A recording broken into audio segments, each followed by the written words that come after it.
हे इतकं पहाटे 5 वाजल्यापासून दुपारी 2 वाजेपर्यंत आजही आपण काम करताय. दिवसभराचं आपलं नियोजन आणखी वेगळं असतंच. त्याच्यामध्ये हे पत्रलेखन आणि सविस्तर पत्रलेखन हे कसं काय जमवता आपण? त्यालाही एक हेतू आहे माझ्या मनामध्ये. एक मी रुग्ण पाहिला की मी त्याला साधारण 3 महिन्याचं औषध सुचवतो. सातारा, सांगली, मिरज, कोल्हापूर, रत्नागिरी लांबून पेशंट्स येतात. त्यांना वारंवार येणं कठीण आहे.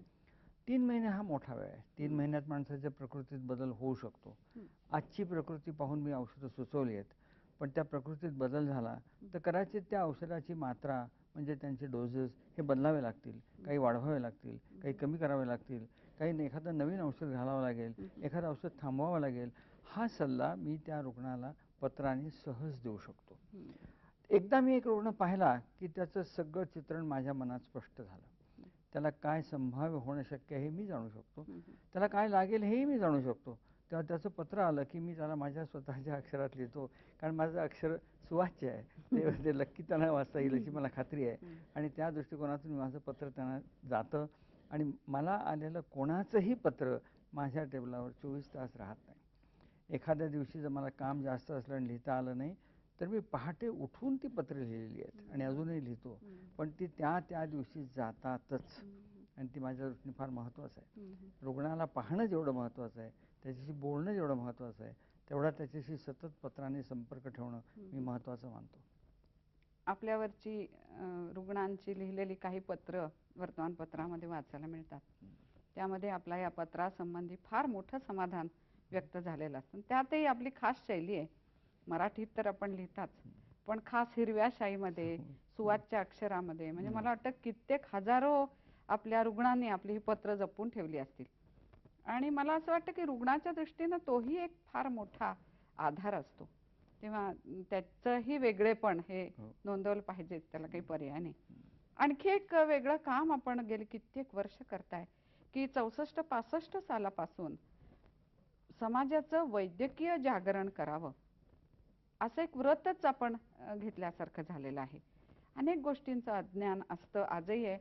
आज खूप मोठ्या प्रमाणामध्ये अशा प्रकारे डॉक्टर्स लिहित आहेत, पण आपण ते 64-65 सालापासूनच सुरू केलं. मला वाटतं आपलं पहिलं पुस्तक आणि पहिलं व्याख्यानही घरोघर ज्ञानेश्वर जन्मति. तर हे ज्ञानेश्वर जन्मति ही कल्पना आपल्या मनामध्ये कशी आली आणि ती समाजासमोर कशी सांगावीशी वाटली आपल्याला? वैद्यक क्षेत्रामध्ये जी काही प्रगती होत गेली त्यात 1960 सालच्या सुमाराला असा एक क्रांतिकारक विचार आला की लहान मुलांच्या वाढीवर जर लक्ष दिलं तर त्यांचा, ज्याला आपण इंटेलिजन्स कोशंट म्हणतो किंवा बुद्ध्यांक म्हणतात, हा वाढवणं शक्य आहे. त्याच्यावर प्रथम सगळं काम अमेरिकेत झालं, मग स्वीडनमध्ये झालं, मग इंग्लंडमध्ये झालं, मग सगळीकडे व्हायला लागलं.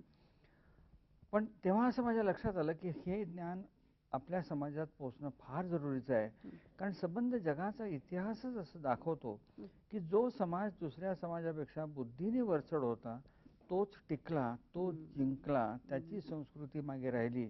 आणि आपली संस्कृती किती चांगली असेल पण आपण जर त्या दुसऱ्या येणाऱ्या संस्कृतीला तोंड देऊ शकलो नाही तर आपण नामशेष होऊ.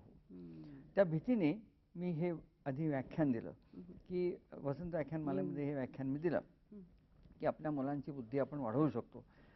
आणि त्या व्याख्यानाला काय मथळा द्यायचा तर माझ्या लहान वयात मला वाचल्याचं आठवलं की श्री म माट्यांनी एक लेख लिहिला होता, देशोदेशीचे ज्ञानेश्वर.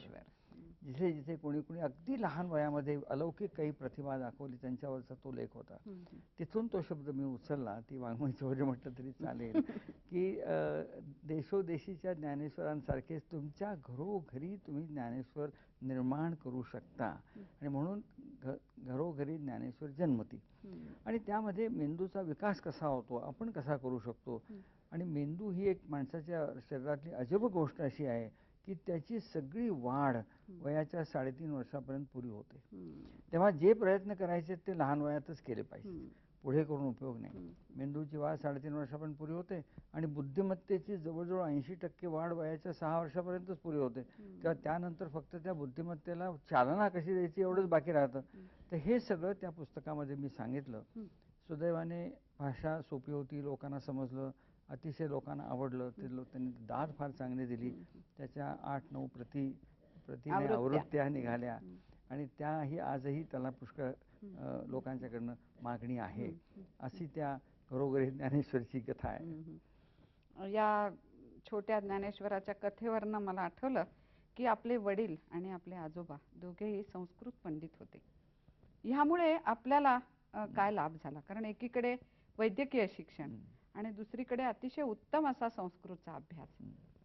तर ह्याचा आपण अभ्यास कसा केला, आपल्याला लाभ काय झाला त्यांच्या असण्याचा? माझे आजोबा डॉक्टर नरहर गोपाळ सरदेसाई हे या भांडारकर प्राच्यविद्या मंडळाचे संस्थापकापैकी एक होते. माझे वडील ICS होते, पण संस्कृतचा गाढा अभ्यास होता. आता ह्याचा मला पुष्कळ फायदा असा झाला की अगदी सुरुवातीच्या काळात जेव्हा एखादा रुग्ण माझ्या डोळ्यादेखत देवाघरी जाई तेव्हा असा प्रश्न पडे